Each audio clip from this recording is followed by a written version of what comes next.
क्योंकि वो इस देश की मेजॉरिटी नहीं है, वो फ्रिंज एलिमेंट्स है, वो किसी सोसाइटी को रिप्रेजेंट नहीं करते हैं। वो लोग एक माहौल बनाना चाहते हैं कि सोसाइटी भी ऐसा सोचे, एक दूसरे के लिए सस्पिशन, एक दूसरे के लिए इंटॉलरेंस क्रिएट करना चाहते हैं कि कोई हिंदू मुसलमान को देखे तो डर जाए, कोई मुसलमान हिंदू को देखे तो डर जाए। तो हम इन फ्रिंज एलिमेंट्स को डोमिनेट नहीं करने देना चाहते। हम यहाँ एक्यूज गवर्नमेंट को नहीं कर रहे हैं, हम गवर्नमेंट से अपील कर रहे हैं कि प्लीज उस फ्रिंज एलिमेंट को मेन स्ट्रीम बनने से रोका जाए।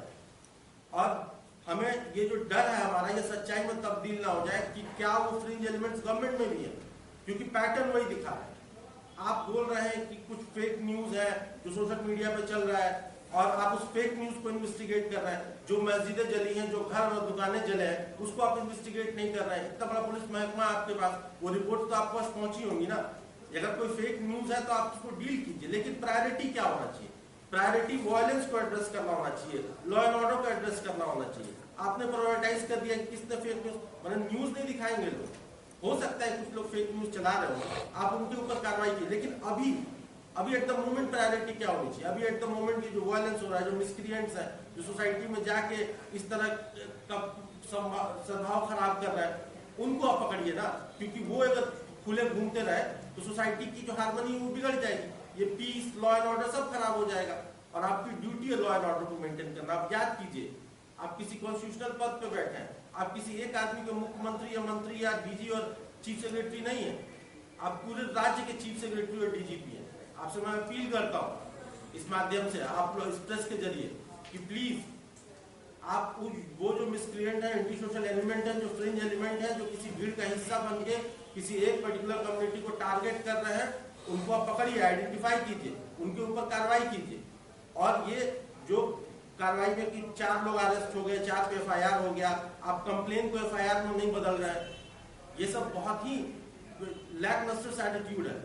आपको इसको करेक्ट करना पड़ेगा। एडमिनिस्ट्रेशन ऐसे चलाएंगे तो लोगों का आपके ऊपर से विश्वास खत्म हो जाएगा। तो ये मेरा सुझाव है गवर्नमेंट को, और यहाँ के लोगों से मैं अपील करूंगा कि देखिए, ना हिंदू लोगों में से ये मेजॉरिटी नहीं है जो मुसलमानों के खिलाफ कोई दुर्व्यवहार करता हो या अपने मन में कोई दुर्व्यवहार पाल के बैठा हो। ये वो लोग हैं कि चाहते हैं कि हिंदू और मुस्लिम कम्युनिटी के बीच में पोलराइजेशन हो, और वो एक मेजॉरिटी पोलराइजेशन को लीड करे। कोई भी हिंदू नहीं है जो पीस लविंग नहीं है, वो मेजॉरिटी लोग हैं जो पीस लविंग है, पढ़ना चाहते हैं, नौकरी करना चाहते हैं, उन्नति करना चाहते हैं। वो आपसे नफरत करके अपनी जिंदगी नहीं काटना चाहते। और हिंदुओं से भी कहूंगा कि मुसलमान उतने ही इस देश के नागरिक हैं जितने आप हैं। तो इनको 1800 किलोमीटर के आसपास दूर बैठे थे, और हमें लगा कि यहाँ कुछ ऐसा हो रहा है जिससे पूरे हिंदुस्तान को खतरा है। तो हमने ये टीम बनाई जो आपके सामने है, जिसका परिचय आप लोग ऑलरेडी भाई दे चुके हैं। तो हमें लगा कि इसको एड्रेस करना चाहिए, क्योंकि इसमें हमको एक प्रोग्राम दिखा, एक पैटर्न दिखा। ये पैटर्न हम ऑलरेडी MP UP में देख चुके हैं, जिस पैटर्न में एक पूरी भीड़ को पूरे साल 2 साल तैयार किया जाता है, उनको भड़काया जाता है, उनके अंदर एंटी अदर कम्युनिटी सेंटिमेंट जगाया जा रहा है कि जैसे ये देश सिर्फ किसी एक कम्युनिटी का है, और धार्मिक आइडेंटिटी के हिसाब से ही इस देश में आदमी को जगह मिलेगी। जो किसी एक पर्टिकुलर धार्मिक आइडेंटिटी का होगा उसको बड़ी जगह मिलेगी, बाकी लोग जो दूसरी धार्मिक आइडेंटिटी को उनको छोटी जगह मिलेगी। तो ये पैटर्न हमें आपके जरिए न्यूज़ चैनल्स पे, सोशल मीडिया चैनल्स पे दिखा कि ये शायद वही हो रहा है। जो हमने दंगे देखे और मॉब का वो नारेबाजी देखी, जो पहली बात नहीं है, हम मध्य प्रदेश भी जा चुके हैं, वहाँ भी देखा हमने, सेम पैटर्न था, सेम तरह से लोग बातें कर रहे थे, सेम वही भड़काऊ नारे बना रहे थे जो कि ग्राउंड पे नहीं बनाए जा सकते। वो काफ़ी क्रिएटिव नारे हैं जो बैठ के किसी कॉन्फ्रेंस रूम में या किसी मीटिंग रूम में बैठ के तय किए गए और तब जाके जमीन पे लगाए जा रहे हैं। तो इसके लिए आप लोगों का बहुत बहुत शुक्रिया कि आप लोग ने ये बात पूरे देश में फैलाई, जिसके चलते आज हम यहाँ हैं और देख पा रहे हैं कि एग्जैक्टली हो क्या रहा है। अपनी बात रखने से पहले मैं अपना परिचय देना पसंद करूँगा।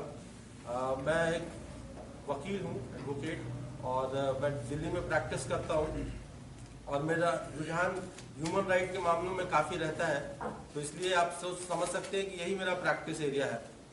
इसके अलावा मैं लेबर ऑर्गेनाइजेशन है all India central council of trade unions, उसका मैं दिल्ली स्टेट कमेटी का मेंबर हूँ, और communist party of India Marxist Leninist का मैं मेंबर भी हूँ। मैं वहाँ दिल्ली में एक्टिव हूँ, पॉलिटिकली भी। तो ये मैसेज मैं क्लियर कर देना चाहता हूँ कि मैं पॉलिटिकली भी लिंक्ड हूँ, कि आप मेरी बात को ठीक से समझ सकें। हमारी प्रेस कॉन्फ्रेंस को कवर करने के लिए आज यहाँ पे आए हैं। आपकी प्रेजेंस के लिए बहुत बहुत शुक्रिया।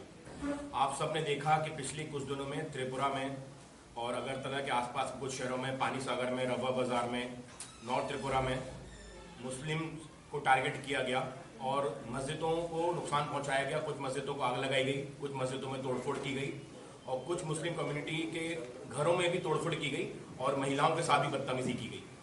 जब ये न्यूज़ बहुत मुश्किल से, एक तो बहुत कम मीडिया वालों ने इस न्यूज़ को दिखाया, लेकिन जिन लोगों ने भी दिखाया उनको मैं सलाम करता हूँ यहाँ से, उनको मेरी तरफ से बहुत ग्रैंड सैल्यूट।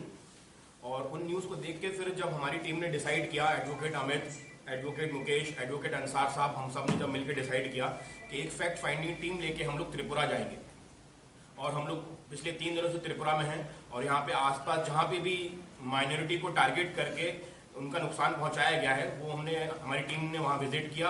वहाँ पे लोगों के स्टेटमेंट रिकॉर्ड किए, उनके वीडियोस बनाए, ऑडियोस लिए और हमने अपनी फैक्ट फाइंडिंग टीम, जो इनिशियल फैक्ट फाइंडिंग टीम है, हमें ये पता पड़ा है कि ये टारगेटेड अटैक था मुस्लिम कम्युनिटी पे और उनके रिलीजियस स्ट्रक्चर पे। एक बहुत ही यूनिक चीज़ यहाँ पे देखने को मिली कि हिंदुस्तान में शुरू से धार्मिक दंगे होते रहते हैं, लेकिन यहाँ पे एक जो चीज़ दिखी कि पैगंबर साहब पे डायरेक्ट टारगेट किया गया और उनके नाम से नारे लगाए गए और बीजेपी के सीनियर लीडर्स, विश्व हिंदू परिषद के सीनियर लीडर्स डायरेक्ट मॉब को लीड कर रहे थे। और एक और यूनिक चीज यहाँ पे देखने को मिली कि जेसीबी मशीन भी लेके आए थे मॉब में। जेसीबी मशीन का काम क्या है? किसी रैली अगर कोई ऑर्गेनाइज हो रही है तो जेसीबी मशीन का क्या काम है? और आज आप देख रहे हैं कि कोरोना से हमारा पूरा देश जूझ रहा है, जहां पे कोविड गाइडलाइंस भी कोई चीज होती है उनका भी वॉयलेशन किया गया। 4,500 से 5,000 लोगों की भीड़ ने वहां पे जुलूस निकाला, लोगों के घर तोड़े, मुसलमानों की मस्जिद को आग लगाई और पुलिस प्रशासन के सामने ये सब हो रहा था। कितने वीडियोस आपने देखे हैं कि पुलिस ऑफिसर्स वहां पे हैं और उनके सामने ही ये दंगे किए जा रहे हैं और पुलिस वहां पे चुपचाप खड़ी हुई है। इतनी बड़ी रैली को अगर परमिशन दी थी, पहली चीज तो कोई ऑन रिकॉर्ड परमिशन हमें नहीं पता पड़ी। हमने जिससे ही बात करी तो हमें ये बताया गया कि ऑन रिकॉर्ड कोई परमिशन नहीं दी थी। परमिशन नहीं दी थी तो जिसने भी रैली निकाली उनके खिलाफ FIR रजिस्टर्ड क्यों नहीं हुई? रैली को रोकने का काम पुलिस ने क्यों नहीं किया?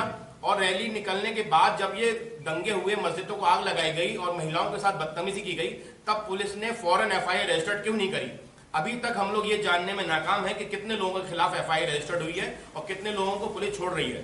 त्रिपुरा पुलिस कई बार ये बयान दे चुकी है कि बाहर से कुछ लोग आके हमारे यहाँ की स्टेट का माहौल खराब करना चाह रहे हैं, झूठी खबरें फैला रहे हैं। तो मैं ये कि जितना भी नुकसान हुआ है, मॉस्क का, मस्जिद का डिमोलिशन हुआ है या फिर आग लगाई गई है या तोड़ा गया है, मैं आपको हमारी जो मांगे वो मैं पढ़ के बताना चाहूंगा। सरकार हाईकोर्ट के सेवानिवृत्त जज की अगुवाई में जांच कमेटी बनाकर पूरी घटना की जांच करवाए। पीड़ितों की शिकायत पर आवश्यक तौर पर अलग अलग FIR लिखी जानी चाहिए। इस उपद्रव की वजह से जिन लोगों के वाणिज्यिक प्रतिष्ठानों को आर्थिक नुकसान हुआ है उन सभी को राज्य सरकार द्वारा उचित मुआवजा तय किया जाए व उसकी भरपाई जल्दी की जाए, ताकि ये बेगुनाह अपनी जिंदगी को दोबारा से पटरी पर ला सकें और खत्म हो चुके उनके व्यापार और धंधे सुचारू रूप से पुनः शुरू हो सके। आगजनी और तोड़फोड़ में प्रभावित हुए धार्मिक स्थलों को सरकार अपने खर्च पर दोबारा बनवाए। हिंसा होने की आशंका के बावजूद कठोर कदम नहीं उठाने के कारण हुई हिंसा में थानाधिकारी की जिम्मेदारी तय की जानी चाहिए। उनको तुरंत अपने पद और थाने से हटाकर नया थानाधिकारी लगाया जाना चाहिए। रैली में पैगंबर मोहम्मद के अपमान करने वाले नारे जिन्होंने लगाए उन व्यक्तियों और संगठनों के विरुद्ध कठोर कार्रवाई की जाए, ताकि दोबारा राज्य का सौहार्द वातावरण खराब नहीं हो सके। सोशल मीडिया पर झूठे और भड़काऊ मैसेज वायरल करने वाले लोगों और रैली के लिए बार बार लोगों को उकसाने वाले और हंगामा करने वाले सभी लोगों को संगठनों पर मुकदमा दर्ज हो, सख्त से सख्त कानूनी कार्रवाई हो और जो भी इस उपद्रव में दोषी हैं और लूटपाट और आगजनी में लिप्त हैं उनकी जांच हो और सभी अपराधियों के खिलाफ बिना भेदभाव के फास्ट ट्रैक अदालती कार्रवाई होनी चाहिए। मैं अपनी बात यहीं समाप्त करूंगा। अब मैं रिक्वेस्ट करूंगा हमारे साथी मुकेश जी से, एडवोकेट मुकेश जी जो कि सुप्रीम कोर्ट में लॉयर हैं, वो अपनी बात रखें।